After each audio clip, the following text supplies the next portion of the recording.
Deuce and Mo, Deuce and Mo, they tell you what they know. Do it for Deuce and Mo, Deuce and Mo. Hey. Do it for Deuce and Mo. When it comes to the Kings, it's my favorite show. Do it for Deuce and Mo, Deuce and Mo. Hey. Do it for Deuce and Mo. When it comes to the Kings, big hopes and dreams as we cover our kings. Never cover the kingdom, but we loving our kings. And we covered your prayers as we doing our thing. Big Deuce with the par, Lil Mo on the screen. Solo or together, still do it for team. Never switch up for $1 or revenue stream. So we always got each other, balance out the beam. Deuce and Mo, and that's the end of the thing. So do it for Deuce and Mo. We are live for the second time today. Hey. What is this, the pandemic again? Going live all the time? Did we ever go live twice in one day? Come on, dude. We were going live all the time back then. Hey, happy Monday night. Deuce and Mo, we are live. What up, Deuce? Hey. Hey, Morgan. Hi. Man. She called. Room for y'all. Thank you. Thank you again. Let's go, Kane. Still Thank you. processing what happened around 4:30 this afternoon. There's Was been it- a murder. Was there a crime committed in the National Basketball Association as the Dallas Mavericks get the #1 pick? Cooper Flag headed to Dallas. #2, San Antonio. #3, the Sixers. Are you effing kidding me? We're going to talk about that, processing those emotions, and we'll Yeah. recap what went down tonight. Game 4, the Knicks take a commanding 3-1 lead on the Boston Celtics. But bad news for Jason Tatum in the basketball world. So sad. We don't know the official injury. It did not look good. No. And it's the one thing I don't want to do is be Speculate? that Twitter doctor and be like, it looks like an Achilles. We can be honest about it. That's what it looks like. But but it's like, I hope I'm wrong. and very much either way, it doesn't look good for this series. You know what I mean? So it's just, it sucks for him. I think the craziest thing is you've got the Cavs and the Celtics on the ropes. Well, We're going back to the 90s, getting a little Pacers and Knicks conference finals. that's fun, but also all of it's fun for the NBA. It's like, haha, you didn't predict this, did ya? Did ya? You know, like every year seems so predictable, and then everyone comes out and is like, nah. Well, that's what I don't think it's been like that the last few years, but People still come out and go, nah. we'll talk about that game and what's happening right now. It's almost over between Minnesota and Golden State. The Wolves hanging on. They're up 117-107 right now with 19 seconds to go. They're going to take a 3-1 lead headed back to Minnesota for game number 5. The biggest thing you could do for us is make sure to hit the thumbs up and subscribe before we get started. Does that sound good? Also comment after the show. Does that sound This is good? going to be our final podcast of the week because I'm heading down to Santa Barbara tomorrow. How fun. See a little Jack White later this week. So jelly gel. Yeah, and Morgan's going to be doing a little Golden State Valkyries. I am. The- I am. First ever Valkyries home regular season game coming up. What? I get excited. Friday night? Yeah. Friday night at Chase Center? Yeah. Okay. Friday night at Chase Center. All right. Anyway, let's get started. Do some Mo. Oh, sip of water. Coming down. 3, 2, 1. Hit my music. Deuce and Mo, Deuce and Mo, Deuce and Mo, they tell you what they know. Deuce and Mo, Deuce and Mo, Deuce and Mo, the podcast that you know. Hey, welcome into the Deuce and Mo podcast. Recording this on a Monday night, wrapping up the game 4s between the Wolves and Warriors, Knicks, Celtics. But the headline tonight has to be the NBA's draft lottery. We did a live stream for it. Hi, I'm Deuce Mason. That's Morgan Reagan. Hi. Presented by our friends over at Santebo Vineyards and Winery. Go, go, go. We did a live stream, and one of the things I said is, hey, Morgan, if it happened to be rigged, who do you think they would rig it for? And without hesitation, Morgan said, Dallas Mavericks. we're, having bits, having a good time, laughing, joking around. We were having fun. And then around 4:30, you get the news. Oh my goodness. The Spurs are picking number 2. They made the jump. And number 1, the Dallas Mavericks. They went to break before telling us the top 4. As they always do. Right. But they told us who the top 4 teams were: the Hornets, the Sixers, of course, the Mavericks and Spurs. We just didn't know the order. Deuce goes, Morgan. It's got it has to go Hornets number 1, Sixers. If I had to live with it, I'll go Sixers number 2. And we're both just like, yeah. We'll take it. We'll take it. Not even thinking there for some reason that there could be another scenario. And of course, number 4, the Hornets. Number 3, the Sixers. Number 2, the Spurs. They just drafted a Rookie of the Year last year. Oh, and the year before that, getting Victor Wembanyama. And then the Dallas Mavericks land number 1. Just to be clear, they had a 1.8% chance of landing the number 1 pick. They won 39 games. How does a Utah Jazz fan feel tonight knowing that they had the best odds? Pretty shitty. And they go from, Cooper Flag to dropping to 5th. Yeah. Here's the thing that I saw earlier that just blew my mind. Field Yates put this out. Since the NBA changed its lottery system in 2019, the team with the league's worst record has never won the lottery and picked first overall. This marks the 3rd straight year that the team with the league's worst record will pick 5th. All right. It's probably the league's way of saying, do better. You can't do that bad. You can do bad, but you can't do that bad. Well, we're going to talk about all that. Let's start with just Dallas in general. My goodness. I just think from a Sacramento perspective, I'm just like, the top 2 picks had to go to the West. And of course, it's Cooper Flag, who most think, hey, this guy's like a franchise-altering player. He's coming to the Western Conference. Franchise altering. And so that, from that standpoint, just sucks. And from a Kings standpoint, you're going, oh, cool. We're left with what? Oh, where are we picking in the draft? Where are we picking? Oh, they don't have the pick. It goes Correct. to the Atlanta Hawks. So no pick in the draft this year, in the first round. And of course, you got all these contracts. And you had a really just up and down, let's just say it, shitty year. Yeah, you won 40 games. Yeah. Yeah. And by the way, Mavericks 139 to get the number 1 pick. Correct. It's crazy how that works out. Okay, but Dallas, what a year. Like, to think about a year ago, they're getting ready for the conference finals. They end up in the NBA finals. They trade Luka. Their fan base just devastated by that news.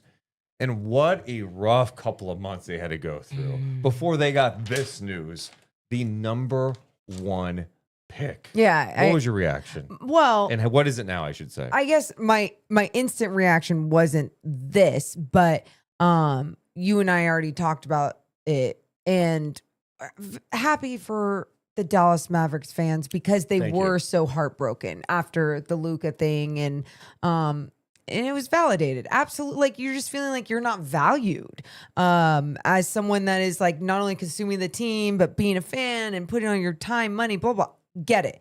Good. Great. You're crying for a couple months and now you don't have to cry anymore. I'm very happy for you.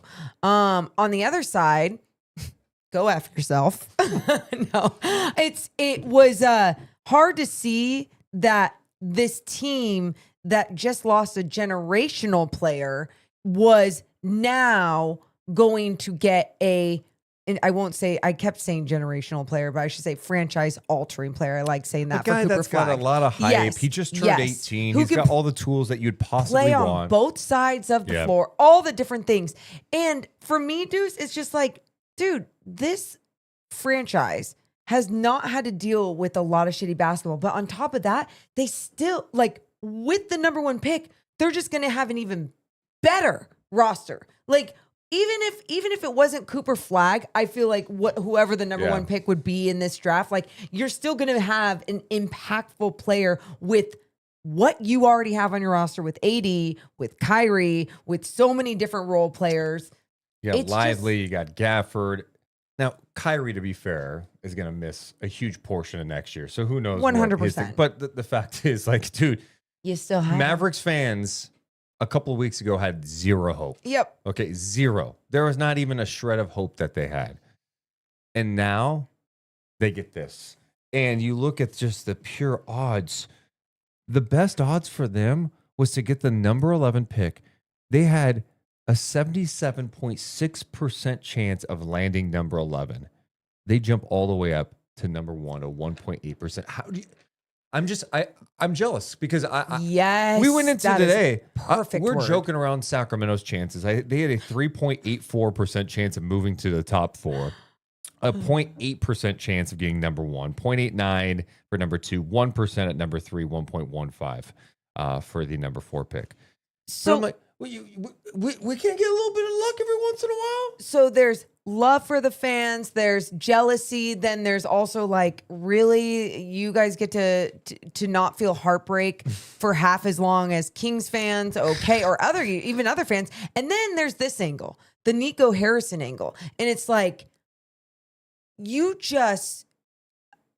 look, he was already okay with the organization after, right? Like he was even asked in his postseason presser, like, like, why should you not be fired? Like just directly from a reporter. And he gave his reasons why, when really he's probably thinking in the back of his head, like, everything's rigged and I have the number 1 pick. We're going to be fine, everybody. I do wonder if you would have told Mavs fans, hey, yes, you're trading Luka. Yeah. Okay. Yeah. You're getting AD back, and I promise you're getting the number 1 pick, Cooper Flag. Yeah. Would you make that deal? They still say no. Yeah. They still say no. Fair. But it makes it a little easier now. I'm not A saying lot it doesn't easier. heal everything, but yeah, that's kind of where I'm at. It's like so many fan bases have to go. Here's another example. You didn't have to go over. It wasn't like, hey, you traded Luka in October, shocked the basketball world, and you won 17 games, and man, watching a tanking team was tough. Like, yeah, it was hard this year, but you won 39 games and you move up. It's just crazy. It's just crazy how this all played out for the Dallas Mavericks. And even for a team like San Antonio, their best odds were to pick number 8 or number 9. 34% chance of picking number 8 or 32% at number 9. They jump up to 2. They had a 6.34% chance of drafting number 2. You get Steph Castle last year. You get Victor the year before that. You traded for De'Aaron Fox. Yeah. And now you add the number 2 pick. What do you do with it? You could either draft the player, maybe you package it up, try to take a swing at Giannis if he's available. That's what's crazy, and it's 2 teams in the West. Yeah, the 2 teams in the West, just the extra sting of it all. But then I look at these 2 teams, and we already talked about all the angles, most of the angles with the Mavs. But even with the Spurs, it's like there's this gut feeling. This is so conspiracy theorist like awful. Bring it on. I don't really think like this, but we all do deep down with our own things, and sometimes it could be fun until they become dangerous, and that's not okay. The fun ones right here, basketball, sports. Like the league wants to make sure that Victor Wembanyama has like good pieces around him and a good roster and like have everything that they need to succeed, and so he can be the face of the NBA one day. Today's lottery results has added so much fuel to this fire of the lottery is rigged. It's just the reality. This is literally the worst possible scenario for the league when it comes to people trusting their lottery. Yeah. Wait. The Mavs trade Luka to LA. You get him in LA, and your reward is you get a number 1 pick next year, Cooper Flag. Take that. You know what I mean? I get it. I don't really believe That's it's fine. not rigged. And most people, I don't know anymore. Honestly, there are more people today talking about it being rigged than ever before. And it's been a thing that's been talked about for years. They have an independent firm that obviously watches this whole process to make sure it's on the up and up. You've got journalists, you have reporters, people who cover the league, team officials, all in this room where the official drawing happens. And then they put on the 30-minute TV show. That's fine, Morgan. But you know what people say? What? They go, okay, what are you hiding? Okay. Screw this 30-minute TV show. Show the whole thing. If you have nothing to hide, why do you guys have to go into this little room and throw away cell phones? And why does it?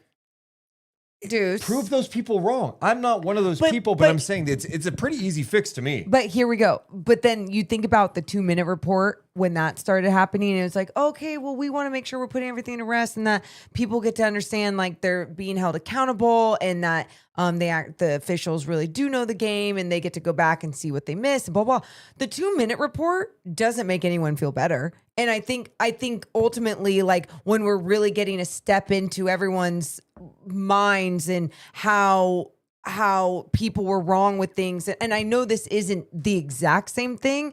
I think the only thing that I really get pissed off about is when an official goes to a challenge and then they gaslight me and tell me that it was marginal contact or something. My whole point to even that, I just go, I think we would go down a rabbit hole of like 2-minute report stuff where it's just like, why? Why do we need to do that? Here's the reality. No matter what you do, there's going to be a portion of fans who just don't buy it. They don't believe it. They're not going to believe that it's on the up and up, even if you showed them the whole thing. Even if you went, hey, we're only having one NBA game tonight. Our pregame, we're going to spend 65 minutes and we're going to be in that room. You're going to see the whole process. It may not be great TV, but you get to see everything. Some of those people are going to still don't trust it. Yeah. But the reality is there's a lot of people after today who were like, hey, I didn't believe it before, but to be honest, I kind of think it is rigged. It doesn't add up to me. Like Dallas gets it. They had a 1.8% chance. And San Antonio. Like people, why don't the Utah Jazz get it? You know, why aren't these other teams that are losing constantly with a higher percentage? Right. More ping pong balls. I have some breaking news for you at this hour. It's a fucking lottery. That's why. And this just happens.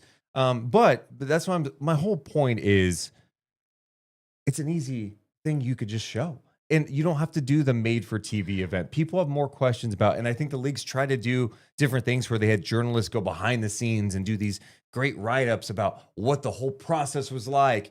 Yeah, I believe it's on the up and up, but the fact is those doors are closed and people have questions about it, and people are questioning whether your sport is ethical and that the draft lottery is legit, then that's a problem. But it's like you said, it's only going to satisfy so many people, just like other things do, that they have evolved and shifted and made changes for, just so everyone feels a certain way. And by the way, I am someone that I want to be in every single one of those war rooms. Like I want to know it all. I wish there was a camera in every single one of these rooms so I could even see it after. You make me want to fight you right now. Why? You love reality TV. You love reality TV. You know I want all of this. I'm just saying I don't know if it's a good idea. That's all. It's a great idea for me. I don't know how it's a bad idea. For me to consume. You're never going to please 100% of people. We know that. Mm-hmm. But there are a lot of people who don't like how it's being done right now. And what great theater would it be than being in a room with rawness? People like raw, unfiltered content, right? Absolutely. Pop some cameras. I want to see when those balls drop. Yeah. Pause. I want to see when the lottery balls drop in the appropriate order and see the authentic reactions. Not like everyone's sitting there and it's like, there's only one man who knows the results of this and let's go over it. And everyone's like awkwardly sitting there. It's like, no, let's be in a room. We need to interview the man too. You know, like we need deep dives into every single person. I'm not against this idea completely. I just look at it and I think once you budge a little bit on one of these things, it's like people always want more or they don't end up liking it. And so I understand wanting things to change and to adjust, especially after that narrative is getting pushed more and more out there, and then fans will become more and more pissed off and then not want to consume your product. But at the same time, like, I don't know how to exactly fix it. You show it. Let's see how it's made. I want to see the behind the scenes. I love behind the scenes. Action. Oh, okay. This is your combination. If this combination comes out, you get the number one pick. I want to see that. And I think most people would too. Yeah. What if they show it after? And also, let's talk about, I've mentioned this before. I'm not trying to like recycle stuff here, but I've talked about this before post lottery. The lottery presentation is so boring. It's so boring. Like you're just what? Each team has a rep. They're all just sitting there. Hi, let's go to Hakeem Olajuwon. Hey, Hakeem, how big would it be for the Rockets if they got the number 1 pick? Yeah, it'd be really big. It would help in the growth of the team. Okay, thank you. Well, let's check in with Tumani Kamara. What about for you in Portland? You guys had a fun end of the year. You know what I mean? Uh-huh. This should be theater, fireworks. Watch some wrestling events and see what a real show is. Give me lights, give me flair, give me fireworks, fog, excitement. Instead, it's just the same thing. It's like the results already happened and we're just all finding out. Fine. I'm down for drama. Thank you. I mean, you saw a little bit of it when they showed the camera. It was like on Daryl Morey, and he was like, oh, like he gave some emotion. And I was like, cool. Now, can we get more cameras around? Well, even the Mavs front office was watching it in Dallas or whatever on TV, Yeah. and they put the reaction out after. Imagine if that was on live TV. I'm just trying to think of different ways so people get a better experience watching and feel a little bit better about the results. I trusted, but I understand why people would be like, this feels fishy to me.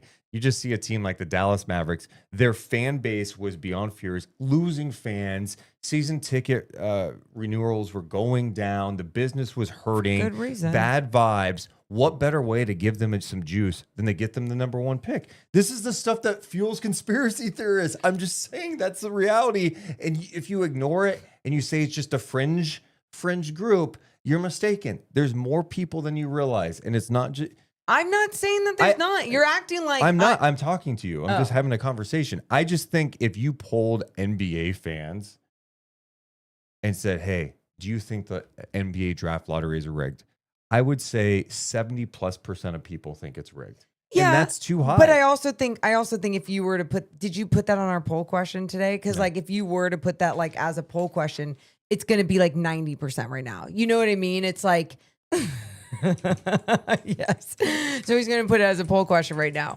And I understand why people would pick that, but I also think sometimes people just pick that because they go, yeah, like if you look at some of the things in the past when it comes to the Cavs or who else was it? It was the Knicks in 1985. Yeah, the frozen envelope. Yeah. Yeah. And so like, I understand it. I understand it. But at the same time, I think there's just a part of me that wants to like not go down that rabbit hole because I think people choose conspiracies too to just like, I guess like validate how they feel. It makes them feel better. It gives them an excuse. It's like the easy way out sometimes, you know, when really it's like, it could just be luck too. I mean, yeah, that's what it's supposed to be. That's what it is. That's what it is. And then you have the larger conversation where, like we pointed out at the beginning, where some feel that it's a little strange that since the lottery has shifted in 2019, the odds shifted where the team with the worst record went from a 25% chance of landing a number 1 pick to 14%. The team with the worst record has not gotten the number 1 pick. Is that fair? Is it fair to see so many teams jumping up? I don't know what the solution is there. I mean, if you go, hey, we're just going to do like the NFL does, you're going to see people tank like crazy and jockey for position. It would get really ugly. And I think the NBA's done a pretty good job of curtailing that a little bit. And that's the reality is like, hey, there's no guarantee that you could have the worst record ever. You could be sitting guys down the stretch. It doesn't guarantee you the number 1 pick. And I think I'm fine with that. Maybe the argument is if you're a play-in team that you shouldn't be in the lottery, like Dallas and Sacramento, like, hey, you made the play-in, you should not be in the lottery. And maybe it should be served those teams. Or maybe there's rules where you shouldn't be able to be in the top 3 back-to-back years, or you can't get the number 1 pick, twice in a row, stuff like that. But I don't really have a problem with it. I think if anything, that's a little more exciting is you turn on the draft lottery, you really feel like your team could have a chance, even if it's at 1.8%. And there's been other examples over the years, when New Orleans jumped up to get Zion or Memphis jumped up to get Ja Morant, or even when the Kings moved up a few spots to get Keegan Murray. Like there are examples. It is a little more exciting in that way. Yeah. It's an interesting time. And I'm always down to evolve. I'm always down for reality like content. I'm down for wherever it goes. And however people need to feel fulfilled or need to feel like they can trust what they are seeing out there. But today, it sucks. It sucks when you see that happen and you're an NBA fan and you're not even if you're a Dallas Mavericks fan, I'm sure there's some being like, oh, this is how you're going to suck me back in. Oh, well, good job. You, it's working. There's some Mavs fans are like, oh, of course. They even think it's rigged. Take my money. I will go on record. I don't think it's rigged. Good job. Ernst & Young is an independent business that oversees this whole thing. They have too much on the line. The NBA has too much on. You would have to have too many people involved for this to be rigged, in my opinion. Ooh. Like, I need some evidence. Hey, but remember, what was that one documentary, the McDonald's Monopoly game? Yeah. Weren't there inside people and everything? Yeah. And there was a lot of people involved. And you know about it, right? It came out. There was evidence. Not just like, see, I told you they moved up. It's all conspiracy. It's funny. It's funny to talk about today. Yeah, it's been a lot of processing though. When it happened, Deuce and I were both just like, what the fuck? I think a lot of people were. But now, like, talking about it hours later after watching 2 NBA games, it's like jealous, sad, deflated, all the above. Yeah, I think that's the appropriate feeling. Like, we're sitting here in Sacramento going, well, hey, at least that pick's going to Atlanta. Now we've got our picks going forward through 2031 or something like that. You have all your picks, which is good. That is a good thing.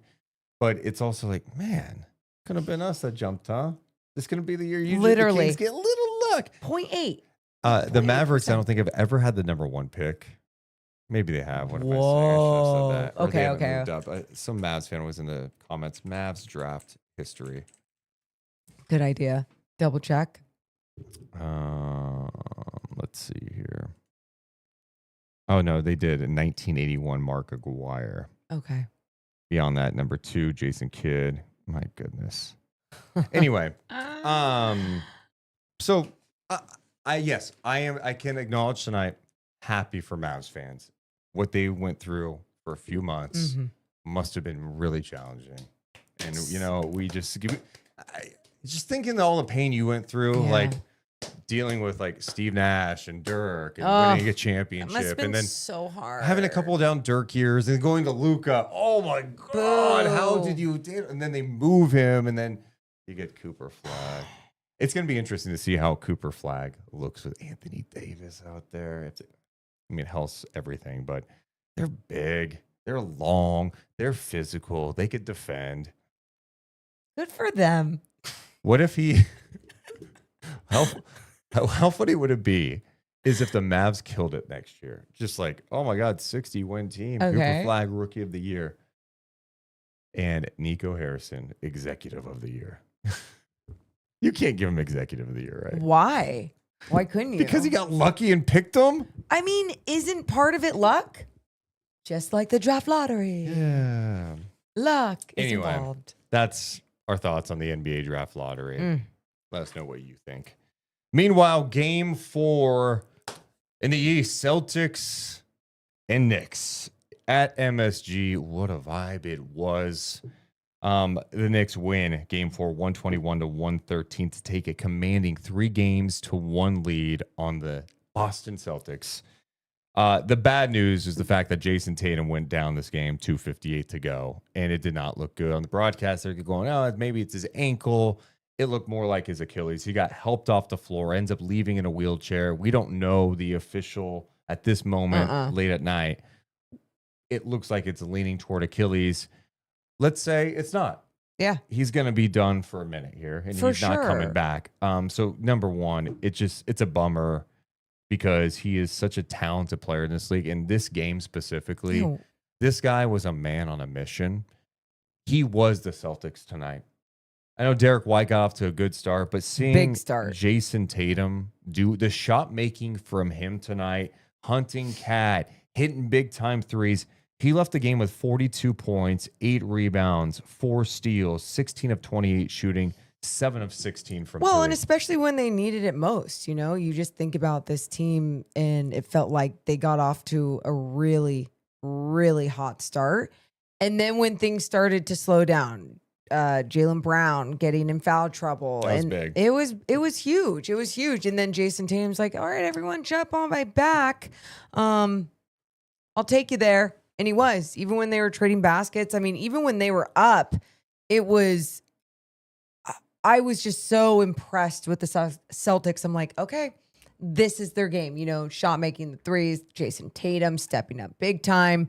But then when the Knicks really started fighting back, that's when you gave all the love to Jalen Brunson, especially. That third quarter for New York was amazing. 37-23 in that third quarter. But yeah, Tatum, he looked like he was going to try to win that. I mean, he needed more help tonight, and he did not get it. No.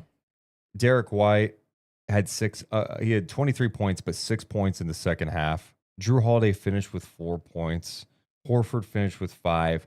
I think the thing that's killing them is Porzingis too, because of the health thing. He plays 24 minutes. Yeah. He had 7 points in this game. He smoked a layup. I think Tatum had him on the roll, smoked a layup, went to the free throw line at one point, clanked 2 free throws. And Tatum just can't do it alone. I'm watching this Boston team, like, with Porzingis playing like he is. Jaylen Brown's not 100%. Him being in foul trouble. I'm sorry, Drew Holiday he looks kind of old to me. There's a lot on him. But Al Horford looks kind of old to me. But also, I think it's also about giving lots of love to the New York Knicks and what they were able to do, not only with the way that they rally back, not only with the way that they fight for the boards, push the ball, have a killer on their team, and then everyone comes together and it just sparks and it just feels so different. I think it's really deflating. And I think that's what they've been able to do to this Celtics team, especially in those games when they're coming back from down 20 or whatever it is. It's like they are capable of getting in this Celtics team, like in their head, in their space, disrupting their game to a different level where they just don't look like the Celtics at the end of some of these games. They just don't move well, though. Mm-hmm. I just felt like Boston. New York's physicality definitely is a thing, and I thought, yeah, where do you start with New York? It's Brunson. Like the shot making tonight by him was outrageous, and he was going at Derek White. I mean, we're talking about attacking him, backing him down with that turnaround jumper. How many times did he do that? The in and out move he had on Horford, Derek White with the rear contest still made the shot. The turnaround jumper, I mean, it's nasty. Right when I was like, oh, I've seen this before. When he's just in his element, and it doesn't matter. He could do it with his eyes closed by that time because it's just muscle memory. It's just energy that just flows through his body when he's just like in his bag. And you've seen it night in and night out around against different teams, but I just specifically say it because we've seen it against the Sacramento Kings, and it just feels like, oh, you're literally unstoppable, and you are the one that needs to be stopped, and he was having one of those nights again. He had 39 points in this game. Yeah. He had 12 assists, 1 turnover, 14 of 25 shooting, 4 of 8 from 3, 7 of 9 at the free throw line. The staggering number tonight from the Knicks, 64, 32 points in the paint. Whoa. 32 of 44 in the paint. But jump to the second half. Okay. They outscored the outscored the Celtics in the second half 70-51. They had 40 of those points in the paint in the second half, 20 of 24 in the paint. Attacking, pushing, being efficient. And that's why I love like Kat. It's like, yes, man, you're a big body and it's fine. Like you can definitely stretch the floor too. But when that's not there, like go attack these guys, especially if Horford's in a different spot. You can get by Horford. The rim protection's not there. Play with force. I also thought Mikal Bridges in the second half was phenomenal. He had 14 points in the paint, by the way. Kat had 20 points in the paint. Jalen Brunson had 18 points in the paint. But Bridges had some of his shots he made. He was playing aggressive too. It just felt like the Knicks had the Celtics on their heels defensively. Well, and the Bridges also had 4 steals. You know, you saw what he was doing on the defensive end as well. And for him to also be able to contribute on the offensive end while working his ass off on the other end. Yeah, they just stayed locked in. There's something else that I don't want to get it wrong, but I think it was the third quarter. You said all the starters played every single minute in the third.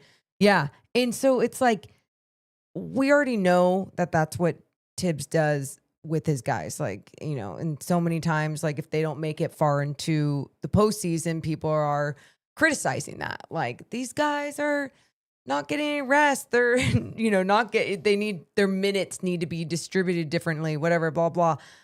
I love that he sticks to his way, because I do feel like they are going to see success from it. And if they don't, it just means that the other team is better. And it's not so much going to come down to they're beaten, worn down. Yeah. And they just seem like a pretty well-conditioned team. They do. You know, I thought they did a really good job in the second half pushing in transition, just getting into their early offense and not letting the Celtics get set. It's like, no, we have to. This is the way to beat them, is like, we're going to make sure to get some switches that we like. We'll move the ball. We'll attack the paint. We'll rebound well. They smashed them on the glass too.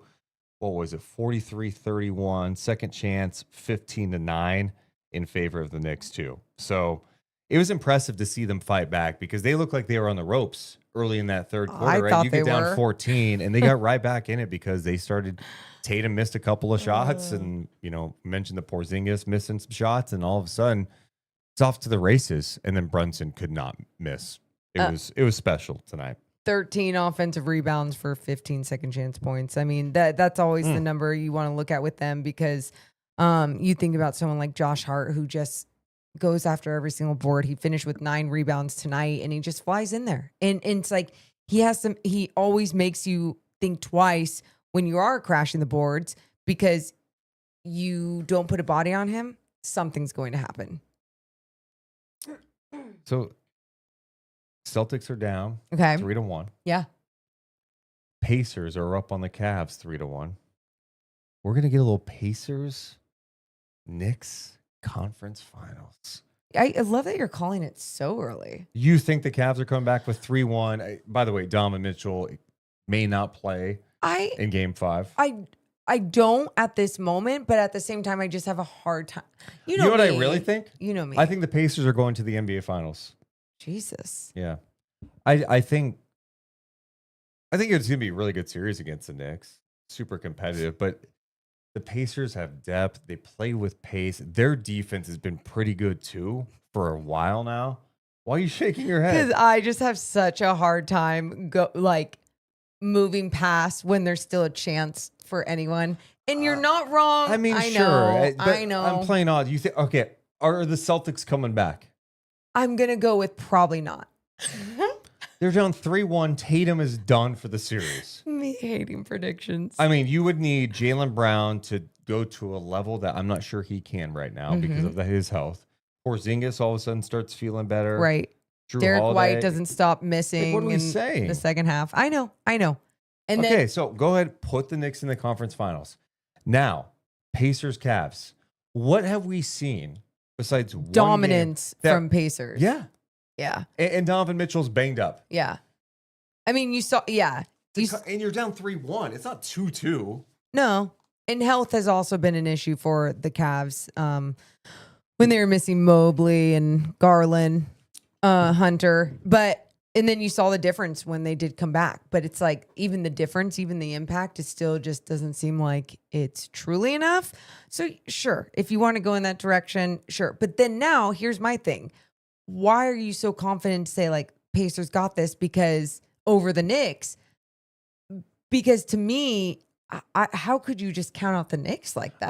I said I think it's gonna be a good series. By the way, I could 100% be wrong. Okay, I'm not sitting here like, hey, the Knicks don't have a shot. Yeah. I think the Pacers play at a pace that's challenging to defend. You know, the Celtics, I'm not saying they're not hard to defend, but it's like especially when they get in those ruts where they don't move the ball. It's like, all right, well, Tatum's going to be launching a 3 here. They're going to launch a 3 here. Indiana comes and they push the pace. They hit the glass. They've got some dogs. They've got shot making, and they play pretty good defense too. They quick decisions.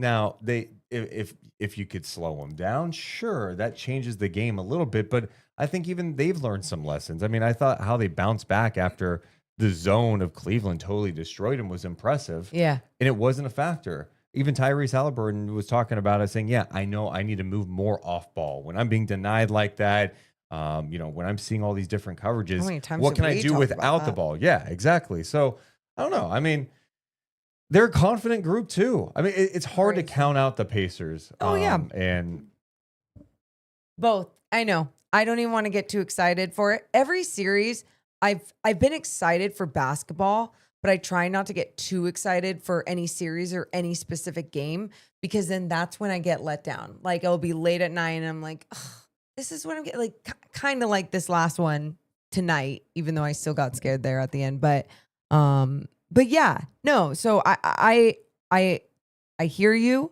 I'm just excited for it all. Knicks Pacers, that's like 1990s shit right there. I just hear the NBA on NBC theme in the background. You're really good at that. Oh, here he goes.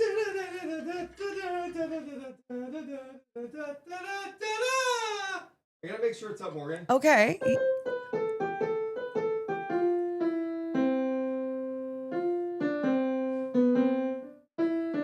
Let's try it again. Yeah, do it one more time. Yeah. My bad.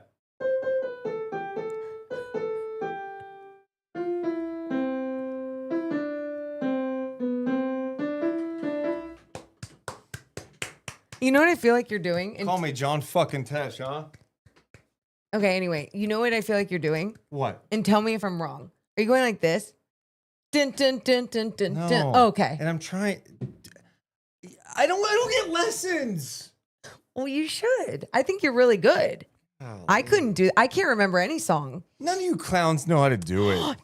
Hector, tomatoes? Thank you, Melissa. I disagree. I liked it. I was just curious how you play because that's how I play. That's literally how I text.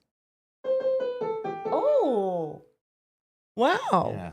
Okay. I tickle the ivory. You know what I mean? I tickled the ivory. Your hands are covered. Show everyone what you do. There you go. Anyway, that's when I think Knicks Pacers. That's what I think, and so I am excited for conference finals. And that's what you're going to be doing the whole time you watch every game. And also, I mean, again, if we're going back to the rigged conversation, how about the fact that Brunson and Halliburton were doing what was that event for WWE where they were both in the ring together? Oh, rigged. This is rigged. Yeah, it's all. I love it.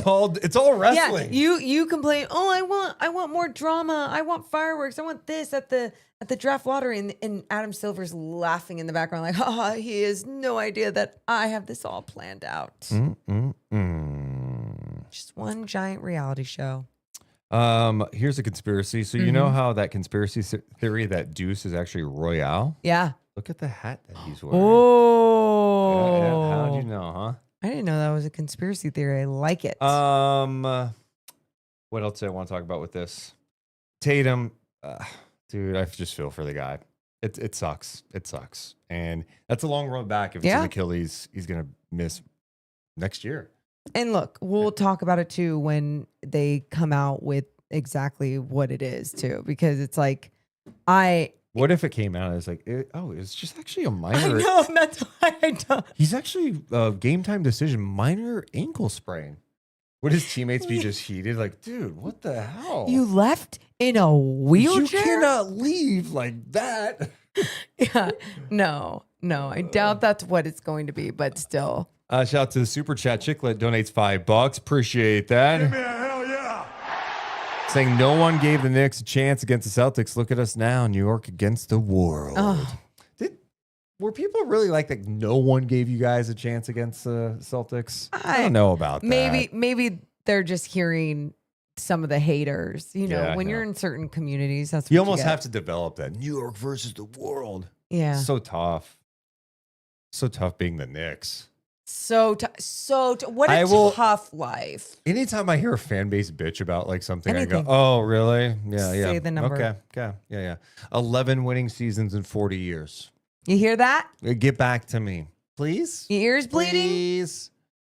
Yeah, good job. I love that line. Don't want to hear it. I mean, I don't love it, but I think the Knicks being good is great. I think the atmosphere is like at Oh Madison my Square Garden God. tonight. It was insane.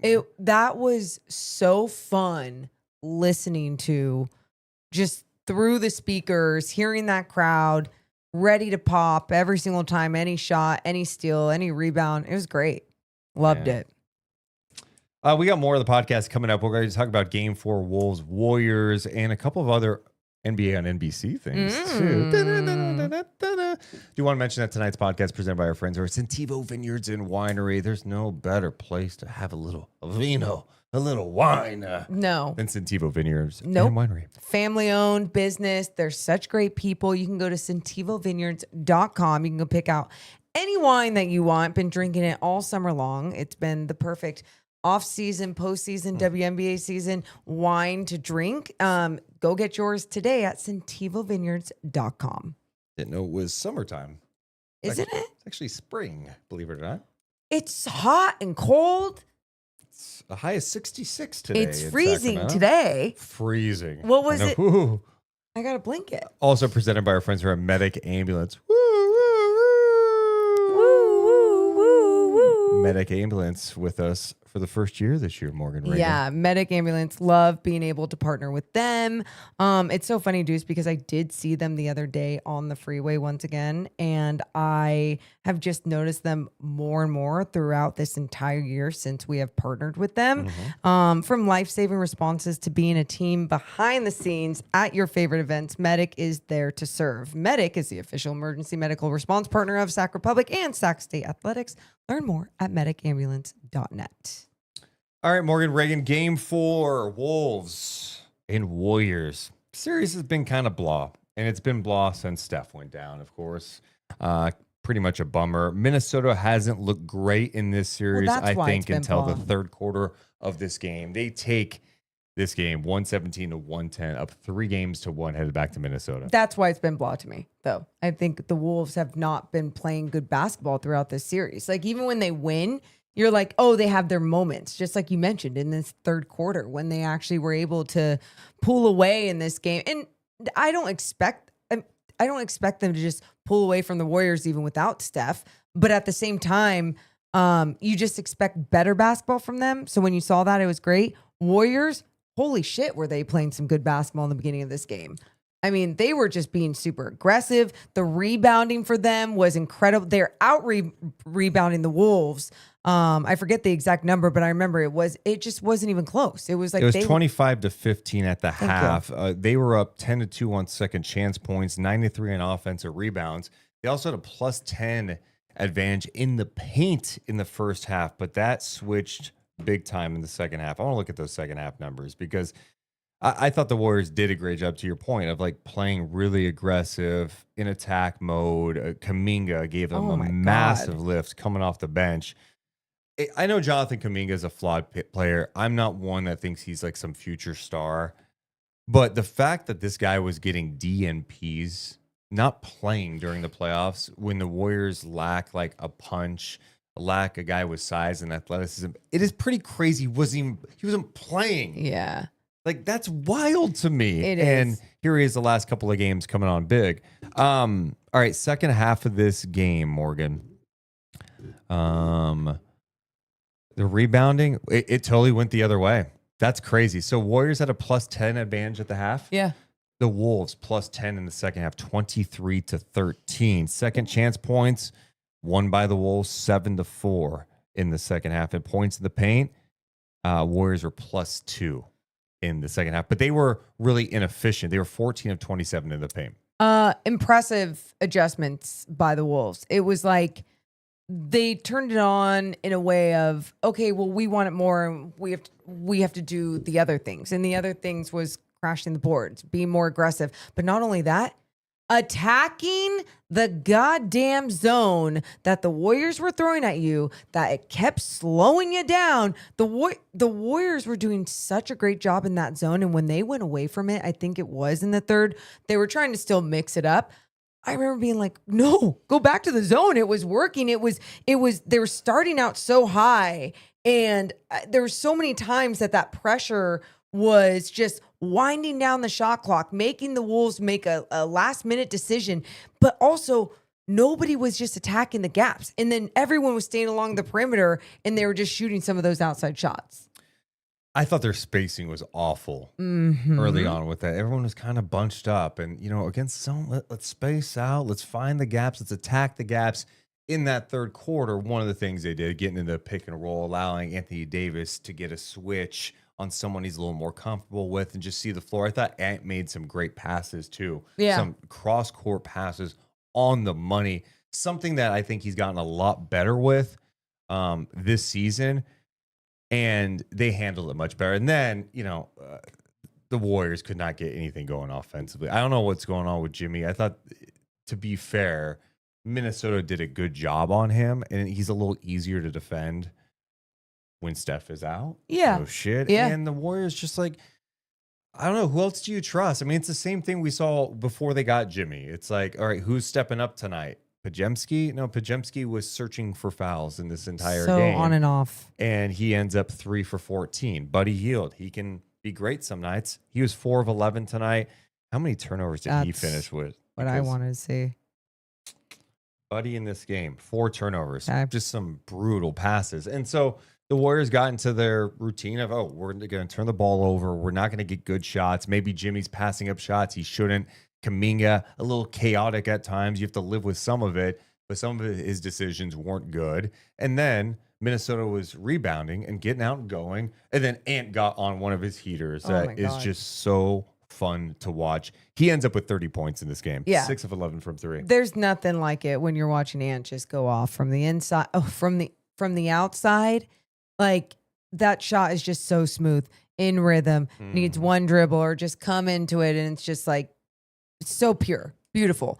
When he takes it inside the paint and he's so aggressive, and when he stays under control and not missing those bunnies, it's just it's not only fun to watch, it makes such a difference for his entire team, because you had someone like Julius Randle who was just on one in the beginning of the game, and then things started to slow down for him, but he still finished with 31 points. But he's been awesome in the playoffs. He really has. I mean, there's times late shot clock situation, turn around, high arcing midi, and it was just like, how did you even get that one to go in? A number that I just saw too for McDaniels, though, 13 rebounds. Huge. And that was, I mean, that must have been later on in this game where he just really adjusted things.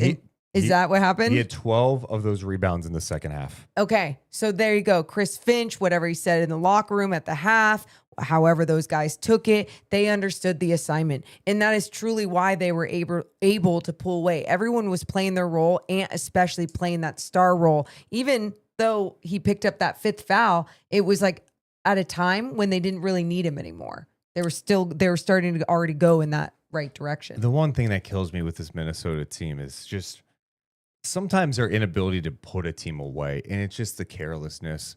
Morgan, I want you to guess right now. Okay. How many turnovers do you think Minnesota had in the fourth quarter tonight? Okay. Because you said that, I'm going to guess 6. 6. That'd be like, that's not great. No. 6, because you project that out over 4 quarters, that's 24, right? Yeah, I was going to guess like 8 just to get wild. 8, that'd be bad, right? 32. Yeah. Minnesota tonight in the fourth quarter had 13 turnovers. Jesus. They were outscored 33-20.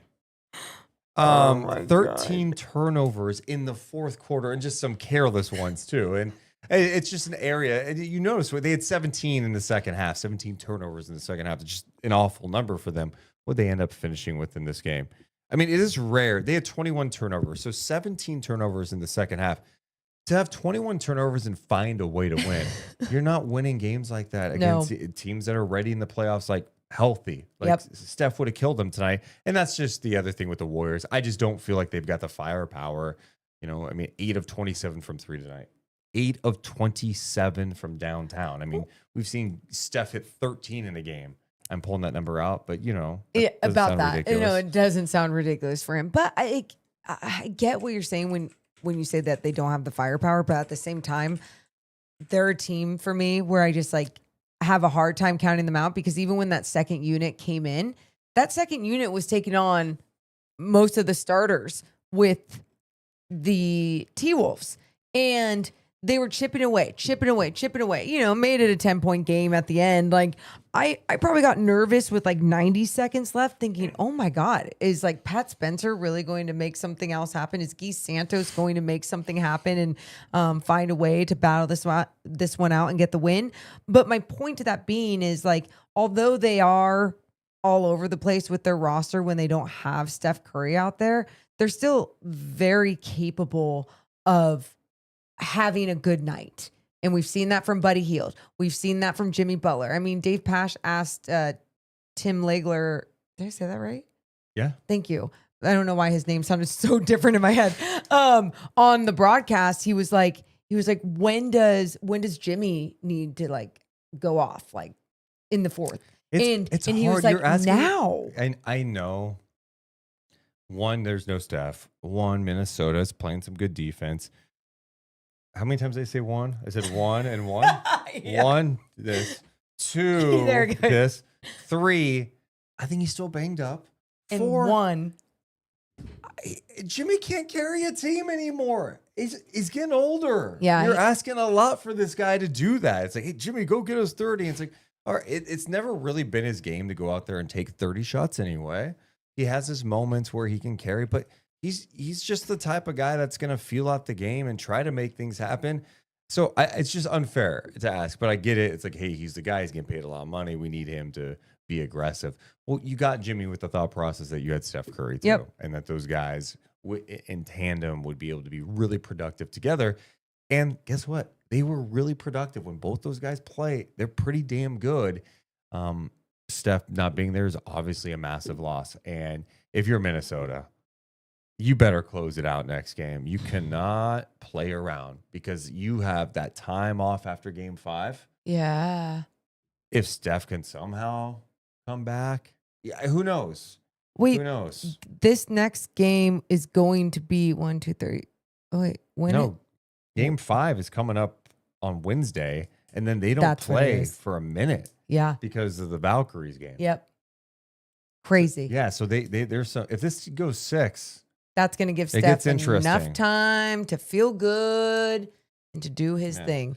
Matthew's saying that Jimmy is younger than Curry. Yeah, but Curry is in elite physical shape. I mean, it's not like, hey, age is relative, right? Like LeBron is playing at a higher level than Jimmy Butler. I don't know what to tell you. It's just Jimmy's not as good as that. Jimmy's a really talented player. It's not a shot. It's just I don't think that Jimmy Butler can carry a team like he used to, especially in a playoff condition where they're like, hey, Well- we're going to make others beat us tonight. Like if Kuminga has the ball in his hands, we're going to bet that, yeah, he'll score a little bit, but he's also going to make poor decisions. Yeah. He's going to make a bad pass. If he's out here a lot, like they'll bet on that stuff. Well, Draymond, shoot your threes. GP2, take your threes. Pajemski, try to draw fouls. Age is going to affect people differently, as we all know. But even especially in the NBA, I mean, you look at someone like Jimmy and just how much his game has benefited from being around even better players, Yeah. right? And especially like everyone's game benefits around being around when Steph Curry's on the floor. There's not as much attention on you. You're capable of playing your role, even if it is in that star role. Look at him at the free throw line tonight. You think he was 4 or 5. And I mean, he's usually getting there so many more times. I thought he did a great job multiple times getting that second chance opportunity, putting his missed layup back in, you know, just like sticking with it. But again, it just wasn't like a special enough performance of him going off and trying to carry this team. Expecting a lot out of him by saying that. Okay, so you were kind of reluctant to bury the Celtics and the Cavs. Yes. You got the shovel with you for the No. Warriors? You're not Dear counting God, them out. no. No, never count them out. Never count them out. Are you kidding me? No. They're like, The West is crazy, man, because stay alive. I think the Wolves are advancing. Bold take. But God, who are they going to play? I have no feel on this OKC Denver series. Ooh, really? Well, wait, do you not have a feel because of what happened with Clippers Denver, or is it more because Denver's just been pretty impressive. I mean, Okay. for them to stay in last game, you know, get back into things. after they shot something like 27% in the first half. And Jokic, hasn't been, as efficient as we're used to seeing from him. It's just crazy. It's just been such a battle. I feel like those teams are just exhausted. They're beating each other up. It's super physical. The shot making's not there. It's beautiful in a way, although it's really ugly, if that makes sense. Yeah. I mean, there's something so I beautiful understand your about language. it's just about the will and like the mental toughness it takes to be like, dude, I am missing everything right now. All my shots are short, but God, And staying with it. Staying with We gotta it. keep going. Mm-hmm. And it's been fun to see those two teams go at it. I agree. I mean, I don't really have a feel. When I say I don't have a feel for any of these series, it's more because I have a really hard time like counting one team out and making any sort of prediction. So Out of the teams left, who do you not want to see win a championship? ooh, that's a great question. The Warriors. Okay. Yeah. I've already counted them out, but Oh, okay. sorry. Yeah, no. For me, it's Indiana. Oh, Tyrese. I'm just not mentally prepared for it. You know how Your heart isn't. I talk about it all the time. I'm like, oh no, I'm at acceptance with it. The trade, it is what it is. Tyrese, good player. I like him. But like as this goes on, it's just like, really? Yeah. I think it'd Can be. you imagine him in June holding up the trophy, probably a Finals MVP, and we're gonna be like, Well, you'd be super happy for him, but like at the same, but no, it's like that. Also, that like heartbreak. Yeah, that would be really tough. I think what would be tough for me, just when I even say the Warriors, it's mostly just because it's like when Draymond says like, yeah, we're gonna win a championship this, and it's like if he was right too, it's like and he backs that up. I'm like, oh come on. I don't think you have to worry about that. I no. don't either. But my point is that would be more of my reason. I understand your reasoning behind the heartbreak and the feel of Tyrese Halliburton Finals MVP. And then I can't get away with it. I turn on WWE in the offseason. Here he is. It's like, oh my God. He just won a match? How did he win a match? Oh, yeah. Oh my God, he beat Jacob Fatu. He's from Sacramento. What? Good bit. Yeah. I'm still finding ways to enjoy the playoffs, though.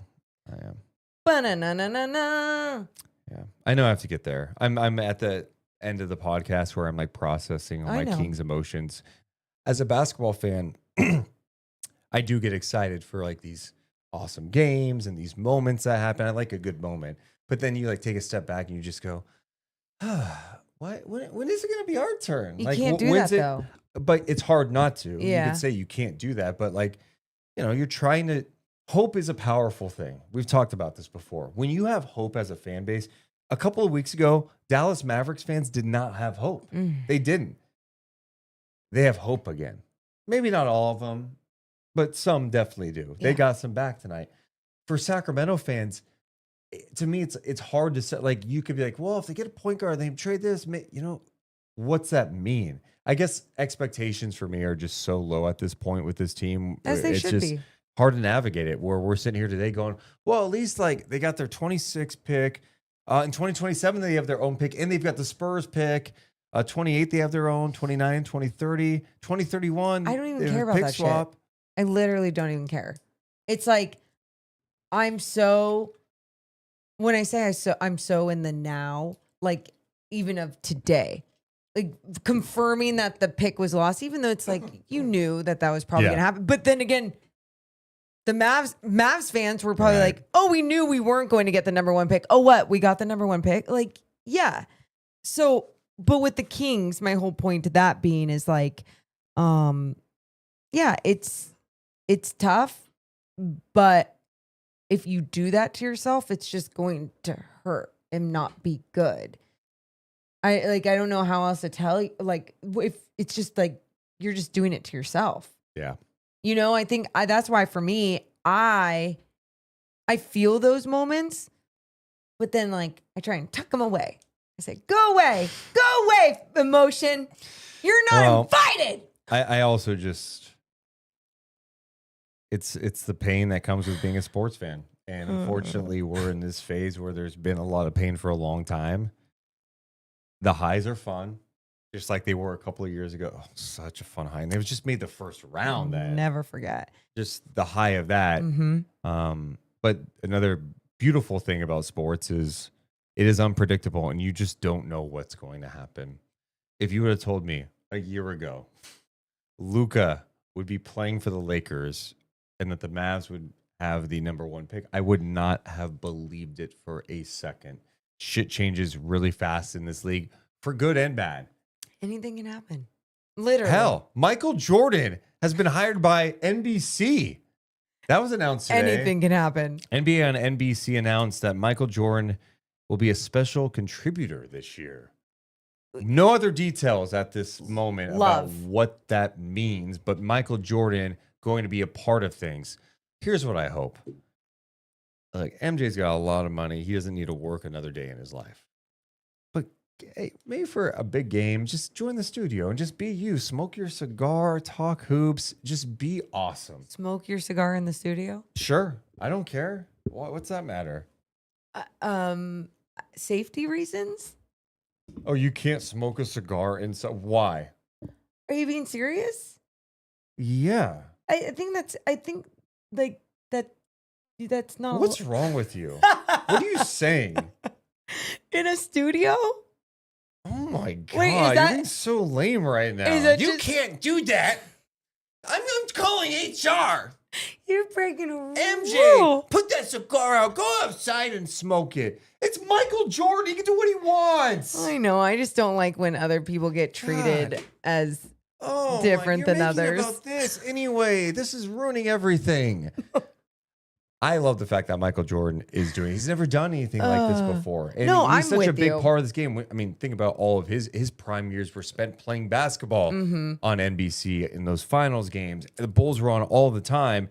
I love the fact that they're finding ways to bring back that old feel with Round Ball Rock, with John Tesh. They announced that they're also going to be showing the pregame introductions. Love that. I hope MJ's involved more than just like a pre-recorded thing. I'm with you. Or like an interview. Or like they go to him on Zoom kind of deal. Yeah. Like whatever. I want him there because I do want his honest thoughts on things that are happening in today's game. And it doesn't have to be him complaining about things. He could be talking about things he's enjoying about the game. And I want that body language feel. You know, I want that live feel. Like, it's so hard to interview someone or talk to someone when you are over Zoom and I don't know, you're getting to know them or whatever. But when you're in studio or you're in person or whatever it is, it's just a whole different feel. I mean, you see it on Inside the NBA, you know, and you get to see that joy, that banter, the chemistry, whatever. And so, hoping that is what it ends up being, even if it's just like a few times. Yeah, the name special contributor, that title, I go, he's going to be on once in a while. And look, it's fine as long as he's good when he's on. Exactly. I just don't want it to be a letdown because, you know, he's had roles in, I mean, he was the owner of the Hornets forever. Yeah. But he's not been very, I mean, you know, when you hear anything about Michael Jordan, how he feels about a certain player, there's been a disconnect. And for someone who was the face of the NBA, who really helped build the NBA into what it is today, you just want him to have more of an active voice. Yeah. And so I hope he really like kind of buys into that. You know, Scott said, surprised MJ even wants to do any of that. And I think we all kind of are. I think everyone is when they saw the news today. It's interesting, but I do love it for everything that you just said. Limited appearances for a lot of money. Yeah. That's a win. And you're probably going to do it where it's convenient for him. That's how it's going to work. You're going to bend over backwards for it. You're not going to be like, hey, we got a double header on Sunday. Can you be there for pre, half, and post for all those games? And it's like it's a kind of a week double header. No, it's like going to be a marquee event. He's going to be there. So many people are going to be like wanting to try and take a photo with him. I don't know. The guy is just so famous. He's just a massive star that it's like, I don't know how you handle that, you know, getting someone in and out, but also trying to make sure that you create this space where everyone feels like they're involved. Yeah. You know, and connected.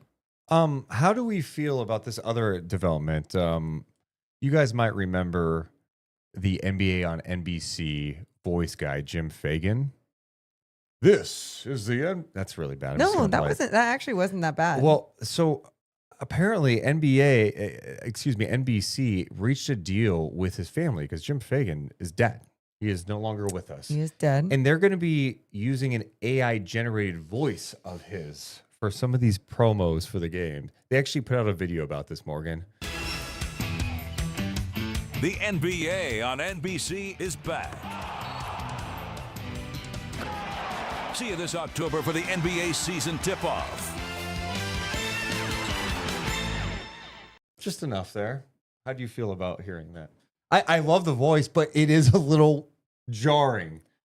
Now I'm gonna have to put my will. I'm like, hey, I don't want anyone selling That's my what I was voice. it's like when Is Jim cool with this? there's been people who've like made people into a hologram and they're like dead Yeah. and then they make them into a Yeah. hologram card and do that thing. And it's like, I love his voice, love that time, Mm-hmm. but Is it going too far? and isn't there someone else that can just do it and like we evolve and we celebrate the new person and we pay someone else? Yeah, it is just weird because he's dead. I know. That's all I'm pretty much Yeah, saying. yeah. It's just like, I don't know. It's But God, dude, that has that feel. I cannot wait for the NBA to be back on NBC. I can't wait for that, but I do think they need to go with a normal. I'm sorry, not normal. I think they're gonna a human. They are gonna use some. I don't think they're using his voice on everything. Is my point. They're gonna pick and choose.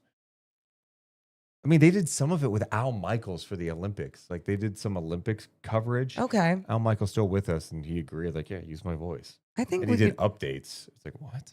just find a crazy. really cool woman's voice. Even.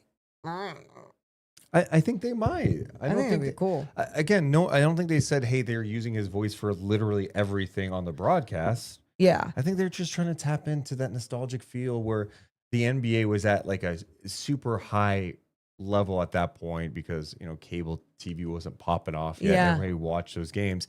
I think tapping into some of that nostalgia is important and they're doing a great job with it. I think NBC does football really well with Sunday Night Football. It feels like you turn on Sunday night, it's like, dude, this is the game of the week.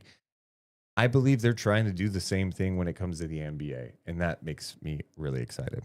I'm excited for it. One last note I want to get to, Morgan Reagan coming up this Friday. If you have missed it, she is the new color analyst for the Golden State Valkyries. They tip off the regular season Friday night. Yeah, Friday night. Friday night. The LA Sparks Hell yeah. at the Chase Center. Sparks, Valkyries. It'll be broadcast on Ion with Jacob Toby Yes. and Morgan Reagan. Yeah. How do you feel about that, man? I'm excited. I'm really glad I got the first 2 preseason games under my belt.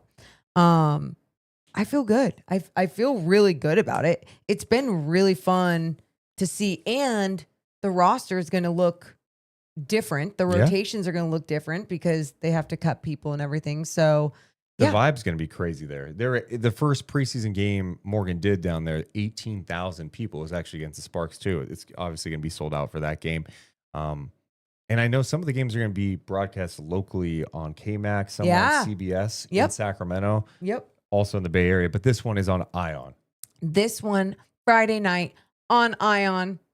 Come have fun. Dude, Yeah. let's go. I know. It's exciting times. Lots of basketball.